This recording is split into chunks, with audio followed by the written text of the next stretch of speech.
ಇರೋ ಅನಿಲದ ಸಮಸ್ಯೆ, ತೈಲದ ಸಮಸ್ಯೆ, ನಾವೆಲ್ಲ ಕೊರೋನಾ ರೀತಿ ಹೋರಾಡಬೇಕು ಅಂತ ರಾಜ್ಯಗಳಿಗೆ ಕರೆ ಕೊಟ್ಟಿದ್ದಾರೆ ಸರ್ ಮೋದಿ ಅವರು. ಅಷ್ಟೊಂದು ಸಮಸ್ಯೆ ಆಗ್ತಿದ್ಯಾ? ಅದು ಕೇಂದ್ರ ಸರ್ಕಾರಕ್ಕೆ ಗೊತ್ತು ಏನ್ ಸಮಸ್ಯೆ ಆಗ್ತಾ ಇದೆ, ಏನ್ ಸಮಸ್ಯೆಗೆ ಆಗ್ತಾ ಇಲ್ಲ ಅಂತ ಹೇಳ್ಬಿಟ್ಟು. ಒಟ್ಟಾರೆಯಾಗಿ ಇದೇ ರೀತಿಯ ಪರಿಸ್ಥಿತಿ ಮುಂದುವರಿತು ಅಂತ ಅಂದ್ರೆ ಬಹಳ ದೊಡ್ಡ ಪರಿಣಾಮವನ್ನು ನಾವು ಎದುರಿಸಬೇಕಾಗ್ತದೆ. ಜೊತೆಗೆ ಬೆಲೆ ಏರಿಕೆಯ ಬಿಸಿ ಇಡೀ ಭಾರತ ದೇಶಕ್ಕೆ ತಟ್ಟುತ್ತದೆ, ಈಗಾಗಲೇ ತಟ್ಟಿದೆ. ಎಲ್ಲ ಪ್ರಾಡಕ್ಟ್ಸ್ಗಳ ಮೇಲೂ ಕೂಡ ಕೆಲವು ಪ್ರಾಡಕ್ಟ್ಗಳು, ಕೆಲವು ವಸ್ತುಗಳು ನಿಮಗೆ ಬೆಲೆ ಸಿಗದೆ ಬೆಲೆ ಜಾಸ್ತಿ ಆಗಿರ್ಬೋದು. ಇನ್ನು ಕೆಲವರು ಇದನ್ನೇ ಉಪಯೋಗ ಮಾಡಿಕೊಂಡು ಬೆಲೆ ಏರಿಕೆಯನ್ನು ಮಾಡ್ತಾ ಇರ್ತಕ್ಕಂಥದ್ದು.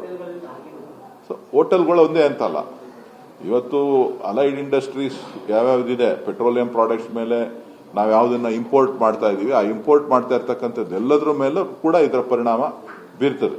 ಪ್ರೊಡಕ್ಷನ್ ಕಡಿಮೆ ಆಗ್ತದೆ.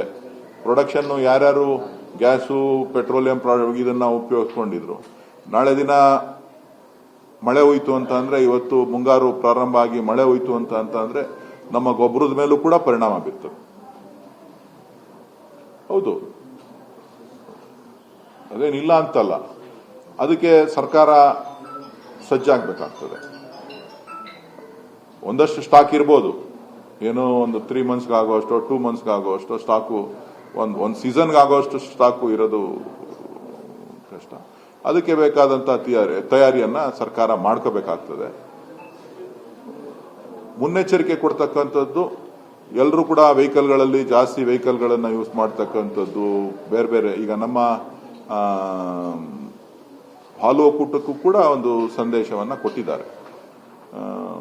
ನೀವೇನು ಗ್ಯಾಸ್ ಕನ್ಸಂಪ್ಷನ್ ಮಾಡ್ತಾ ಇದ್ದೀರಿ ಅದನ್ನ 55% ಒಳಗಡೆ ನೀವು ಉಪಯೋಗಿಸಿ, ಇಲ್ಲ 100% ನೀವು ಉಪಯೋಗಿಸಬೇಕು ಅಂತ ಅಂದ್ರೆ 30% ಅಡಿಷನಲ್ ಕಾಸ್ಟ್ ಬೇರ್ ಮಾಡಬೇಕಾಗುತ್ತೆ ಅಂತೇಳಿ.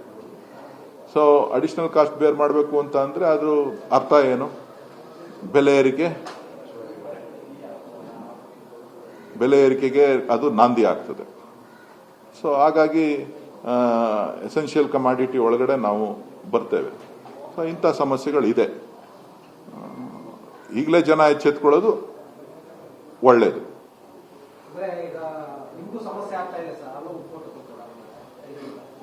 ಸಮಸ್ಯೆ ಏನಾಗ್ತಾ ಇಲ್ಲ, ಸದ್ಯಕ್ಕೆ ಸಮಸ್ಯೆ ಏನಾಗ್ತಾ ಇಲ್ಲ. ಸಮಸ್ಯೆಗಿನ್ನ ಬೆಲೆ, ನಮ್ಮ ಖರ್ಚು ವೆಚ್ಚಗಳು ಜಾಸ್ತಿ ಆದಾಗ ಅದನ್ನೇನಂತ ಕರಿಬೇಕು ನಾನು? ನೀವೇನಂತ ವ್ಯಾಖ್ಯಾನ ಮಾಡ್ತೀರಿ?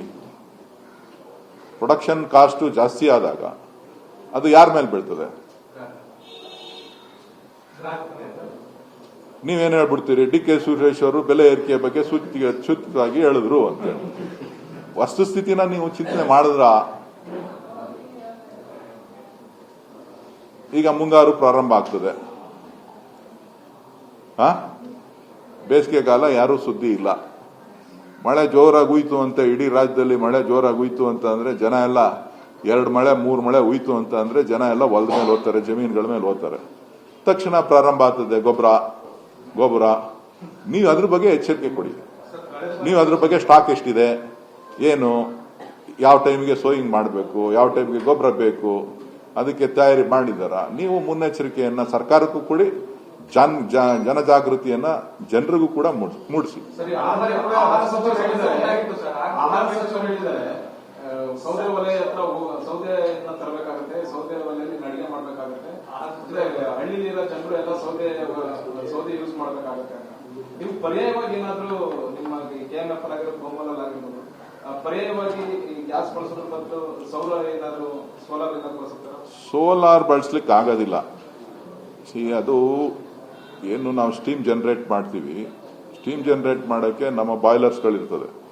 ನಮ್ಮ ಬಾಯ್ಲರ್ಗಳು ಇಲ್ಲ ಎಲೆಕ್ಟ್ರಿಕ್ ಬಾಯ್ಲರ್ ಯಾರು ಯೂಸ್ ಮಾಡ್ತಾ ಇಲ್ಲ.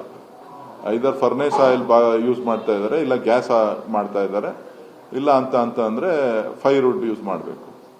ನಾನು ಬಂದಿದ ತಕ್ಷಣ ನಾನು ಅದ್ರ ಮೇಲೆ ಕ್ರಮ ತಗೊಂಡು ಈಗ ನಾವು ಫೈರ್ವುಡ್ ಯೂಸ್ ಮಾಡ್ತಾ ಇದ್ದೀವಿ. ಒಂದು ಸೆಕ್ಷನ್ ಅಲ್ಲಿ, ಒಂದು ಮೇನ್ ಡೈರಿನಲ್ಲಿ ಅಲ್ಲ, ಕನ್ವರ್ಟ್ ಮಾಡ್ಬೇಕು. ಅದನ್ನ ಬಾಯ್ಲರ್ಸ್ನ ಕನ್ವರ್ಟ್ ಮಾಡ್ಕೋಬೇಕು. ಬಾಯ್ಲರ್ಸ್ಗಳನ್ನ ಕನ್ವರ್ಟ್ ಮಾಡ್ತಾ ಅಂದಾಗ ಟೈಮ್ ತಗೊಳುತ್ತೆ. ಅದು ಒಂದಿನದಲ್ಲಿ 2 ದಿನದಲ್ಲಿ ಆಗೋದಿಲ್ಲ.